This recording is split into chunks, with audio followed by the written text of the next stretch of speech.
Welcome to this recording of Do Souls Reincarnate? This profound discourse was originally delivered by Paramahansa Yogananda at the Self-Realization Fellowship International Headquarters in Los Angeles, California, on September 5, 1940. We are honored to share his divine insights and timeless wisdom with you today. Our theme tonight is the reincarnation of souls. Why should we be interested in reincarnation? Isn't one lifetime sufficient to worry about? In one sense, it is good to think that we live only once. And if it is so, we must not waste our time, but live every minute grandly and beautifully in a spiritual way. It is true that no individual has been born on earth twice as the same person. This is according to God's wishes, and since the beginning of time, he has not changed his policy. Shakespeare wrote of the undiscovered country from whose bourne flame no traveler returns. Once the hand of fate writes that you must depart, the decree is final and you are gone, and there is the end of your present form. So in that sense, there is no return, because regardless of your identity in your previous incarnation, you start this life anew, with no recollection of who you were before. Because of that limitation on our consciousness, we see this life as the beginning and the end. It may seem to you that I am teaching a philosophy contrary to that of the Hindus, but I am dealing with truth from the relative standpoint of God's creation.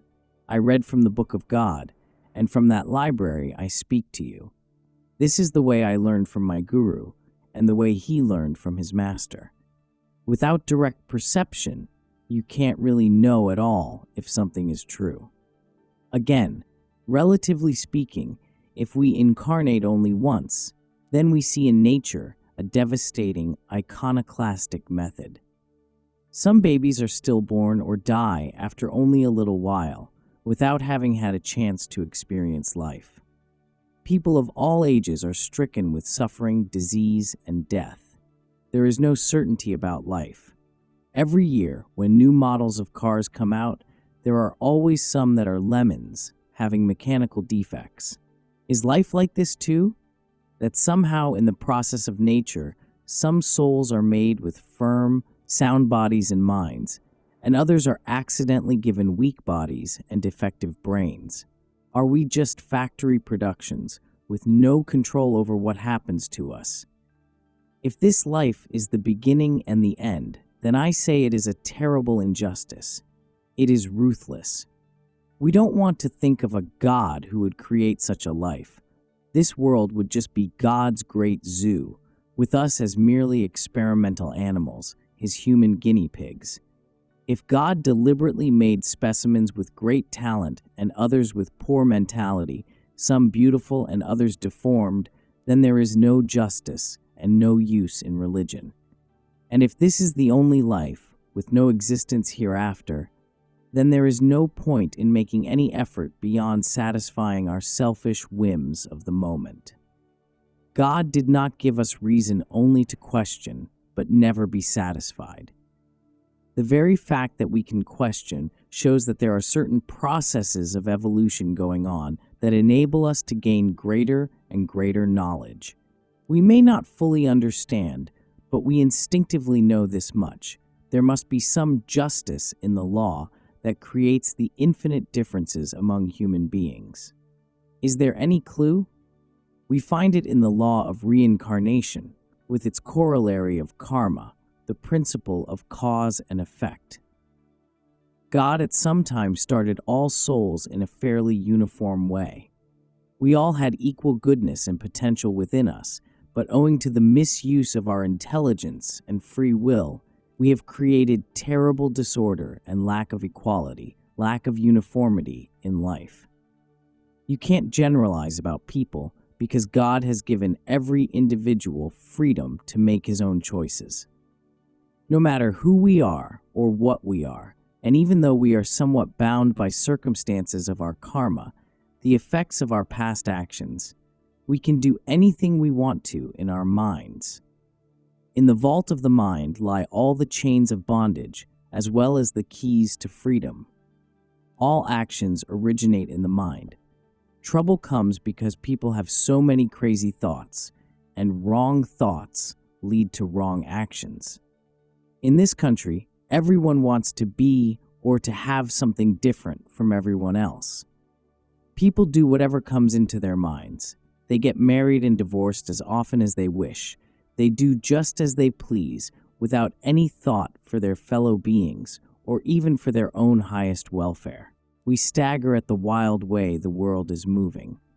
So many different ideals held by so many millions of people, contradicting and conflicting with one another. One person or group wants one thing, and another person or group wants the opposite. There are so many customs to bind us, so many philosophies to confuse us. I often say that we are all a little bit crazy, and we don't know it, because people of the same craziness mix with their own kind. It is only when people differently crazy come together that they find out their own craziness. God wants to make something beautiful out of this earth, but there are lots of things that have gone out of control because we have misused the freedom He gave us. It is we who have made a mess of this world, and it is we, through opportunities in this life and in new incarnations, who must better our own lot as well as that of the world we live in. We feel mortal because we lack continuity of consciousness. We are so identified with this present life and its travails that it seems to us we are mortal, but only the body is mortal. Our real self, the soul, is immortal. We may sleep for a little while in that change called death, but we can never be destroyed. We exist, and that existence is eternal. The wave comes to the shore and then goes back to the sea. It is not lost. It becomes one with the ocean, or returns again in the form of another wave. This body has come, and it will vanish, but the soul essence within it will never cease to exist. Nothing can terminate that eternal consciousness. To know firsthand about reincarnation, you would have to have a continuity of consciousness during the transition period of death, the after-death state, and the prenatal state in the mother's womb, from one incarnation to the next. It is possible. I have experienced that. In my autobiography that is coming out, you will read how I felt when I was born. That helplessness of being confined in an infant's body. For my soul was developed and awake, even when I was in my mother's womb. My soul rebelled against the limitations. When the memory of the past comes while the soul is still closeted in a helpless body in the womb, the soul feels very frustrated. Those memories cause the baby to move around with life. It wants to get out. The soul feels powerless in that confinement, remembering breath, yet unable to breathe.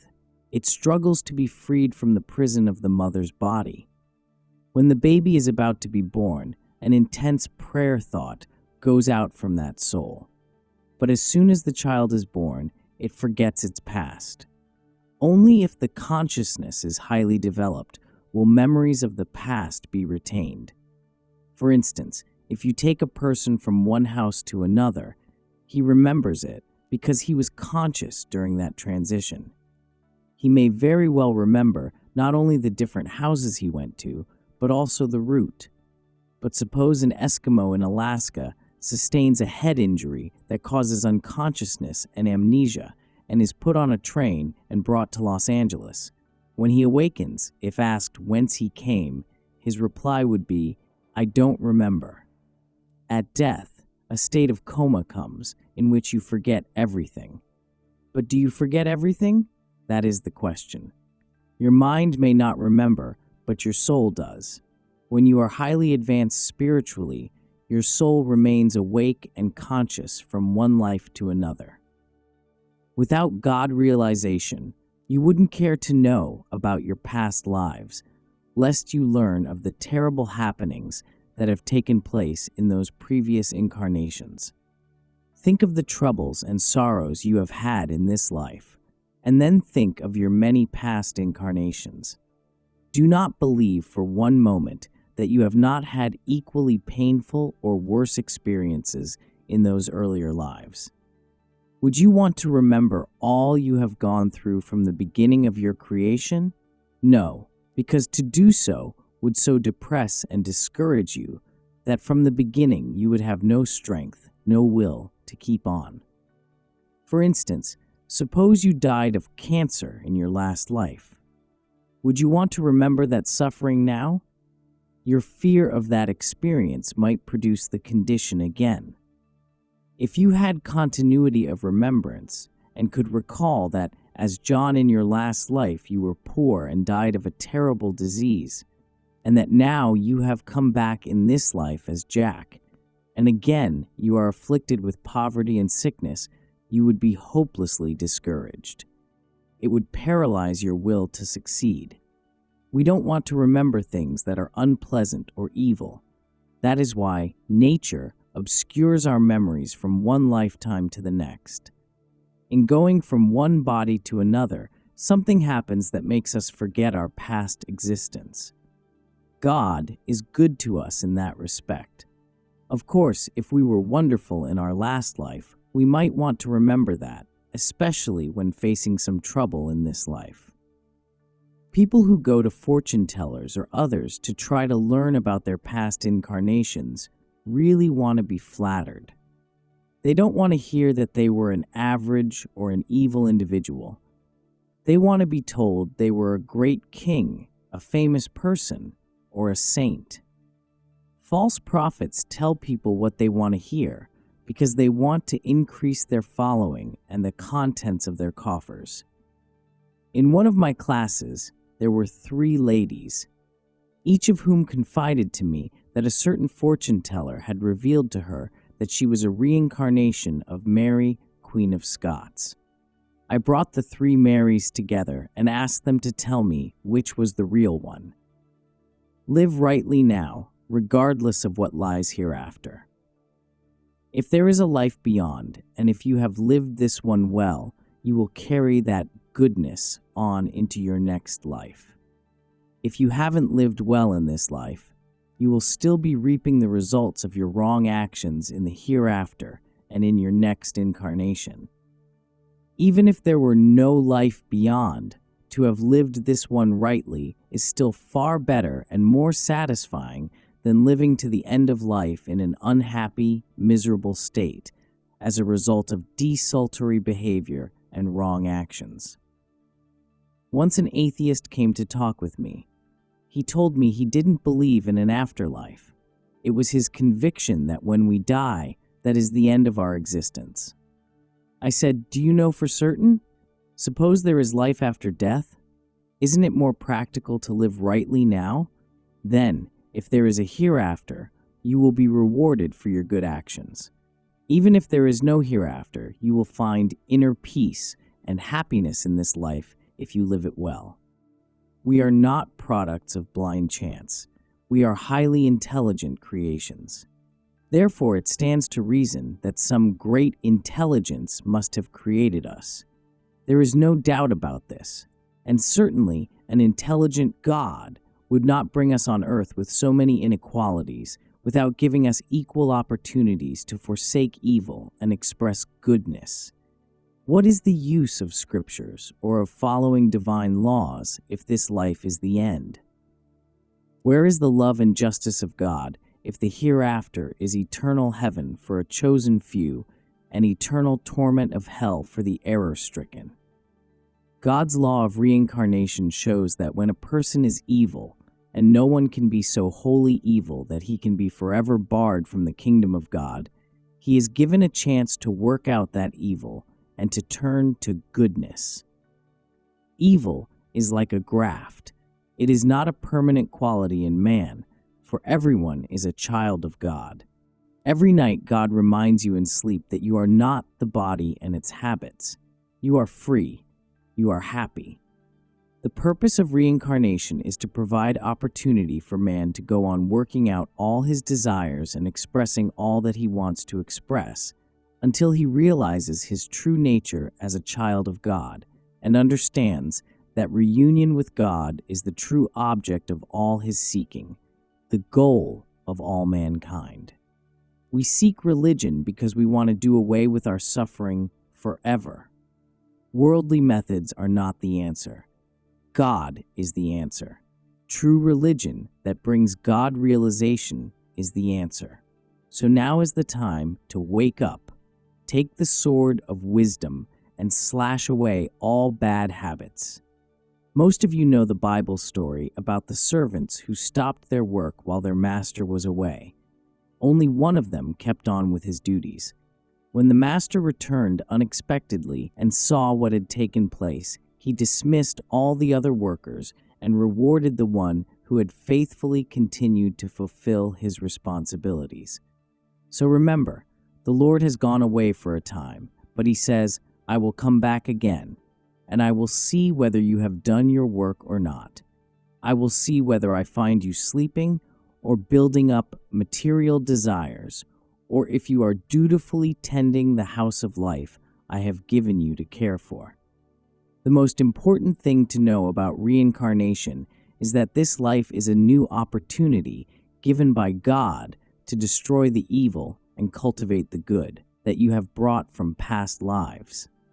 Every good quality you have is a heritage of the past, and those bad tendencies that seem to be beyond your control, tendencies that are staying with you in spite of all your attempts to destroy them, are also from the past. Otherwise, they would not grip you from the beginning of your life. Of course, you have acquired some new qualities in this incarnation, but the salient temperament of your past life has been brought forward into this one. That is why you find yourself a helpless victim of certain idiosyncrasies. But you can overcome them. You must free yourself from them now, otherwise they will pursue you into another life. Death won't make an angel of you, self-effort will. If you have an angry temper, rid yourself of it now. If you are peevish or moody, overcome it now. Some people get angry without cause, no matter how kind or thoughtful you are toward them. Others habitually indulge in bad moods and negative thoughts. The most practical use of our God-given reason is to analyze what aspects of our nature we have brought from the past and to rid ourselves of the bad habits now. It is certain the bad and good tendencies that follow one since birth were not acquired in this life. Whence could they have come other than as a carryover from past existences? If you study children, you can see something of their past incarnations reflected in their behavior. Why are some so smart and others less keen? Why are some children born with a great talent for music or mathematics? They have had no opportunity yet to acquire their talent in this life. It was highly cultivated in a past life. In some children, you can see an old soul talking to you. Others are very infantile and cry over every little thing. They lacked emotional maturity in their last life. Early child training is so important because you can easily recognize those latent tendencies that should be nurtured or discouraged.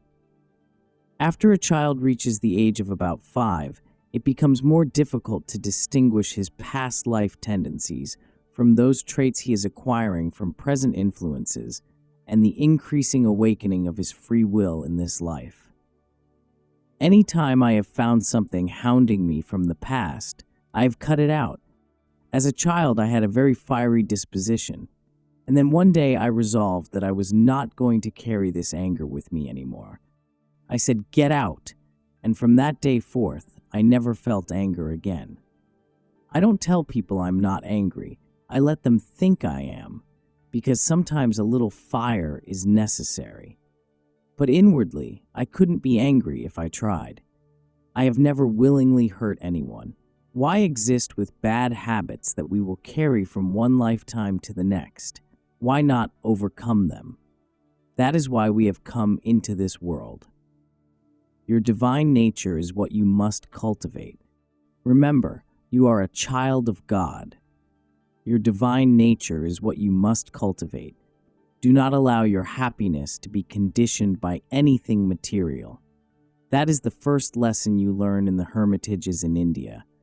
Here, you want everything to be comfortable and just so. You must be able to forego anything without its disturbing your happiness.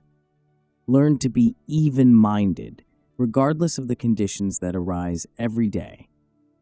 Do not even allow yourself to be limited to the consciousness that you are a man or a woman. You are a soul made in God's image. Most souls born as women in this incarnation were women in their previous existence. However, if in this life they manifest strong manly tendencies, it is probable that they were born in a male body before. If one is a man now and has strong manly tendencies, he will be born as a man again.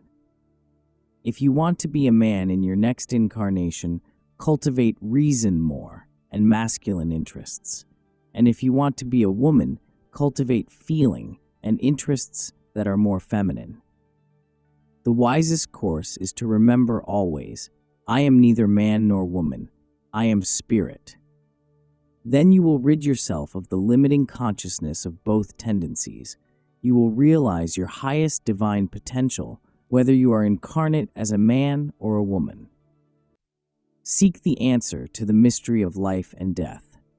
3 kinds of reincarnated souls are of particular interest to us: our friends and loved ones, great souls such as Abraham Lincoln and spiritual giants, and our own selves. Every 100 years, about 1,500 million people die. They are gone and forgotten, except those we love and the great men and women who leave a permanent mark on history. We keep contact with them through our thoughts of them, so in that way they still live with us. But where are they, physically speaking? God has shown me the subsequent or present incarnations of many of them. Some are playing similar active roles on Earth today, but God doesn't like to have these things talked about too much. It takes away the charming mystery of his play and would cause the actors to be stilted in their new roles. Perhaps we wonder most of all about those we love. Where are they? Why are they spirited away from us? A brief goodbye, and then they disappear behind the veil of death. We feel so helpless and sad, and there is nothing we can do about it. Though all souls are born into a family of seeming strangers, their parents love them, but they don't know why. Are these souls sent for us to love just to cause us hurt when they are snatched away? If this is so, isn't it foolish to love at all? When someone is dying, though he cannot speak, a desire is expressed in his consciousness. He is thinking, I am leaving my loved ones, will I ever see them again? And those whom he is leaving behind also think, I am losing him, will he remember me? Will we meet again? That part is natural. Now, these thoughts would not have been given to us if there were no answer to satisfy our souls. It is only because it is so difficult to know these truths that you don't find the answer. When I lost my mother in this life, I promised myself that I would never again be attached to anyone. I gave my love to God. That first experience with death was very serious for me, but through it, I learned much. I searched undaunted for months and years until I found the answer to the mystery of life and death and whether or not souls reincarnate. To you, it is only a thought, just a belief, because you have no proof. But I am not talking to you from mere belief. I found proof of life after death and of reincarnation. Therefore, I can speak truthfully to you. What I tell you, I have experienced. I found in this life many souls that I knew before. That is what I meant in my poem, on coming to the new old land of America, when I wrote, sleeping memories of friends once more to be did greet me, sailing o'er the sea. I can recognize souls whom I knew before in other lifetimes. You may ask how. God has given me that power because I first sought and found him. How to recognize souls you have known before. There is a way that you also can recognize those whom you have known before. For example, we may associate with some people day after day, yet never really know them or feel close to them. But there are others with whom we feel immediately a deep harmony the first time we meet. It is not anything physical. It is a memory of the past. Many people that I have met in this country and in India and elsewhere, I have known before. The friendship is even stronger now. It was not finished in past lives, and so it had to continue to evolve in this life. Friendship is the highest form of love. As such, it is meant to evolve into the divine manifestation of God's eternal love. Friendship is the highest relationship, because in friendship there is no compulsion. It is born of the free choice of the heart. It is God calling souls back to unity in Him. If you can be a friend to all, unconditionally, that is divine love. Not many in this world find true friends. Mere acquaintances are not to be confused with real friends.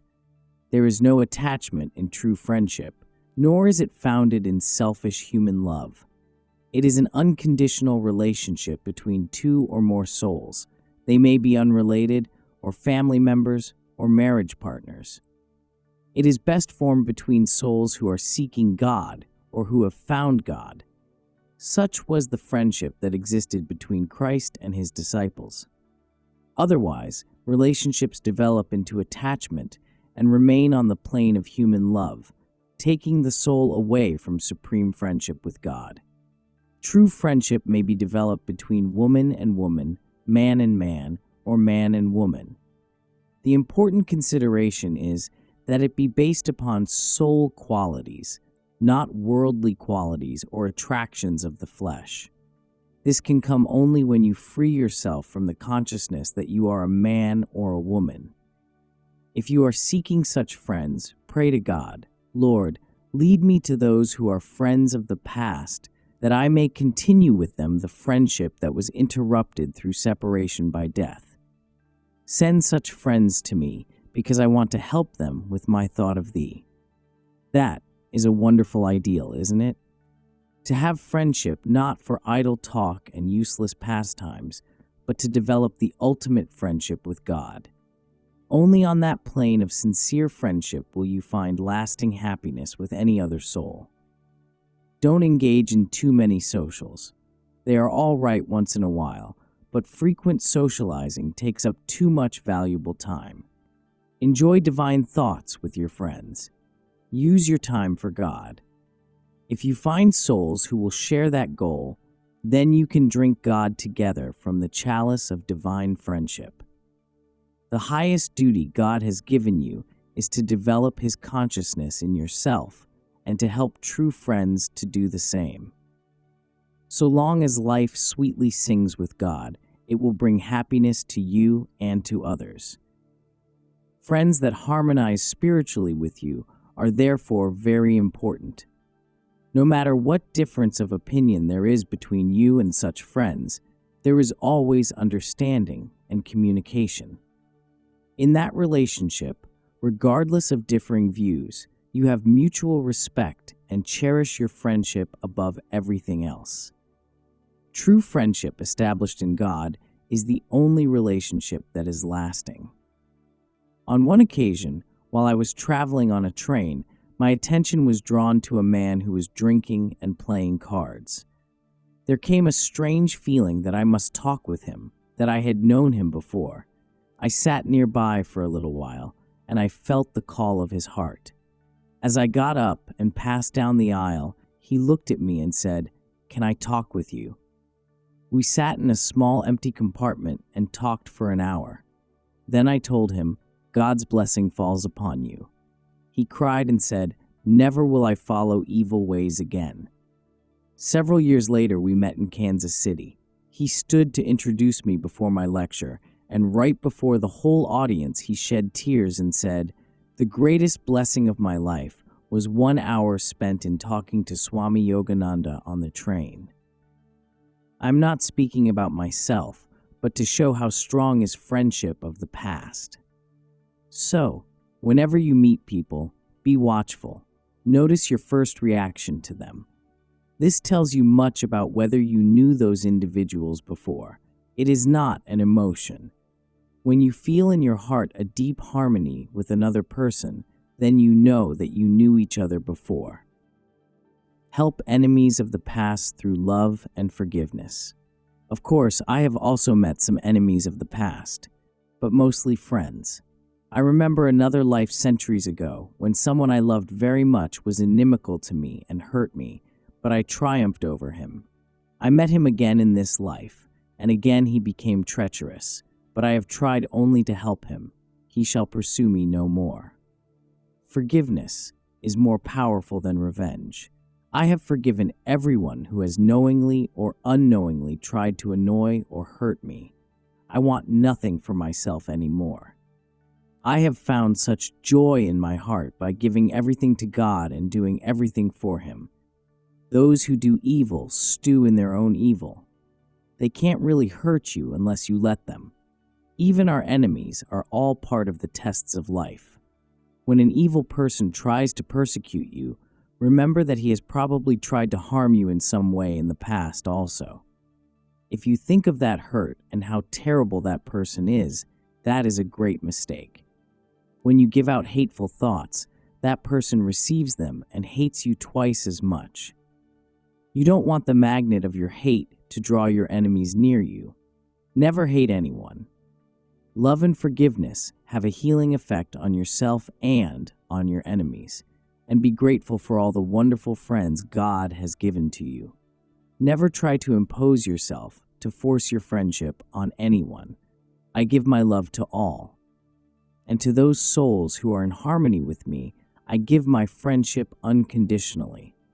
When I receive the same, I rejoice, because in that friendship is the manifestation of God. Seek God. He will show you glimpses of your past.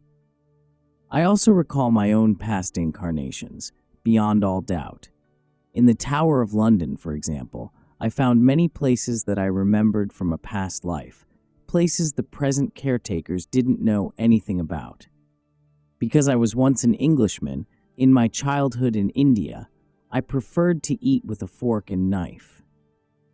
When my family asked why I wanted to use these instead of my fingers, as is the Indian custom, I said, I remember this from the past. They didn't understand, but I knew I had eaten in this fashion before. Such glimpses of past lives will be given to you as you advance spiritually. God will show them to you. And when you will be less curious about such matters, and your mind is filled only with God, you will know even more. Remember, you are sent on earth to strive to destroy the bad tendencies and habits you have brought over from previous lives, and to avoid creating any more in your present incarnation, so that you may find God. Then you can walk out of this life saying, Lord, my life's purpose is fulfilled. I don't have to come back again unless you want me to come to serve you. As Christ said, Him that overcometh will I make a pillar in the temple of my God, and he shall go no more out. You should seek God now. Don't wait incarnations to find Him. He can be known in this life, now. And the more quickly you know Him, the better off you will be. You are foolish if you don't seek Him, because there is no other way that you will be satisfied. Having Him, you shall have everything. If you make the effort, you will find God. God can never be given to you by somebody else. Why would He come to you unless you make your own effort? You must make love to God with all your heart, with all your mind, with all your soul. You must show that you want Him 100%, and then He will come. The desire for God that you feel in this life you have surely had in your past life. This I can truthfully tell you, but it doesn't necessarily follow that you have the same degree of enthusiasm for God now. You must nourish that desire if it is to grow and be fulfilled. You don't know when you will be snatched away from this life and have to start all over again as a helpless baby. Years will go by before you feel again the desire for the infinite. How many of you make a sincere spiritual effort? You listen to my talks, but do you really try to know God? If you would sincerely try, you would find Him. It takes time and persistent faith. Lord, I know you are listening to my prayer. If you stop calling to Him because you think He is not listening, that is your end. You are walking on this earth as in a dream. Our world is a dream within a dream. You must realize that to find God is the only goal, the only purpose for which you are here. For Him alone you exist. Him you must find, and Him you can know by continuously seeking Him, by steadfastness in your mind, harmony in your life, evenness in your temperament, by finding fault not with others but with yourself, by schooling yourself in the path of wisdom, by being humble, ever loyal to your friends and benefactors, appreciating the sincerity of all hearts, cooperating always with good and resisting evil, helping others, giving strength and understanding along the way. This is the royal way of living, the real way that leads to God. The recognition of the world doesn't matter. Seek the approval of your own consciousness, and in that you will have the recognition of God. To be self-satisfied and make little or no effort to improve is to become stagnant.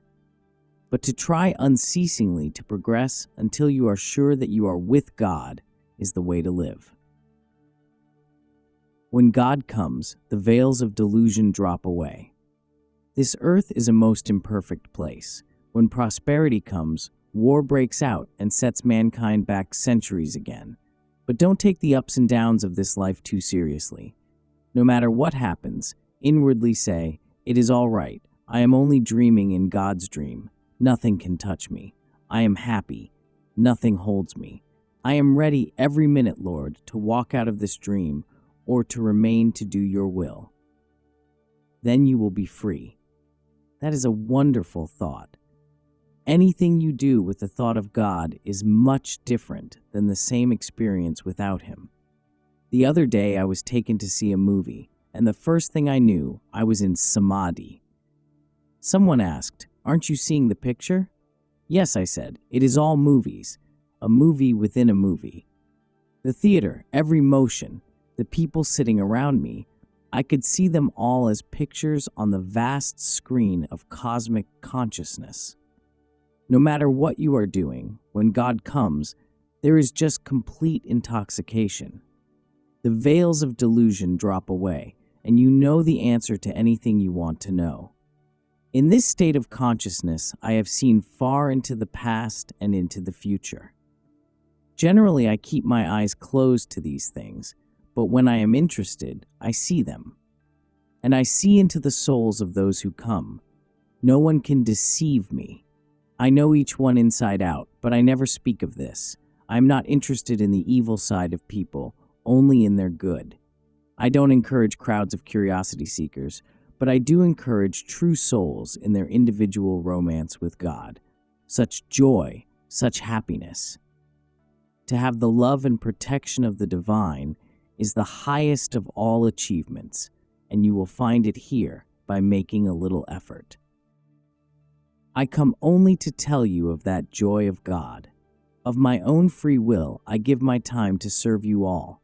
My reward is those souls who really love God and are in tune with this work of self-realization. I am not bound or attached to anything. Any time I wish to walk out, I can do so, for I have no illusions of name and fame, which only means to be beautifully eulogized and then buried. Whoever comes, freely I give of my time and my realization. And if you would receive, receive it. I am only too glad to give to you, for I know how hard it is to be without the infinite beloved. No matter where I am, you will receive from me that friendship and help. The tiger of death is after you, and you must reach home. If you value your souls, you will make the effort. Study the self-realization lessons, practice the techniques, meditate deeply, and if you sincerely persist for 7 years with intense concentration, you will have such spiritual satisfaction in your life that you will never forsake or forget this path. So don't wait. I come only to tell you of that joy. And I ask nothing of you, but that you tune in with me, so that I may give you that joy which is in me, even as I talk, that joy of God. It is so personal and sacred, even to speak of it is sacrilegious, but he knows I do not say it to extol myself, but to help you. He knows I love him above all else, and I know he loves me. Hold to the thought that this earth life is like a motion picture. It is not real. To think it is real is to doubt God and to be shattered by torments and death. But in the movies, there is no actual life and death in the play on the screen, merely electrical shadows moving here and there. The bullet that is fired and the man who is shot, both are nothing but electrical images.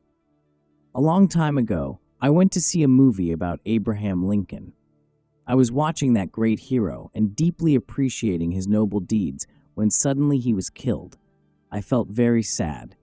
But then I thought, why feel sorrow? I will wait until the picture starts again and he is reborn. So I sat through the showing until I had again felt the inspiration of his life. Then I said, now let me leave before he dies. This life is like that. Many whom I loved and have missed, God has shown to me again. So I sorrow no more. He is a wonderful God. You must know him as I know him. Once you see this life as God's dream or cosmic motion picture, you will say, there is no birth or death or tragedy. I am not afraid of these delusive changes made of light and shadows, for I am thine immortal child. I have seen life and its dramas played well. It is an interesting play, but no matter what my role in it, I am thy child, eternally one with thee, O Lord. Thank you for listening to this recording of Do Souls Reincarnate by Paramahansa Yogananda. May the timeless wisdom of this lecture inspire you to seek deeper truths about life, death, and the eternal journey of the soul. Remember, through self-realization and spiritual effort, we can transcend limitations and awaken to our immortal, divine nature. Om. Peace. Amen.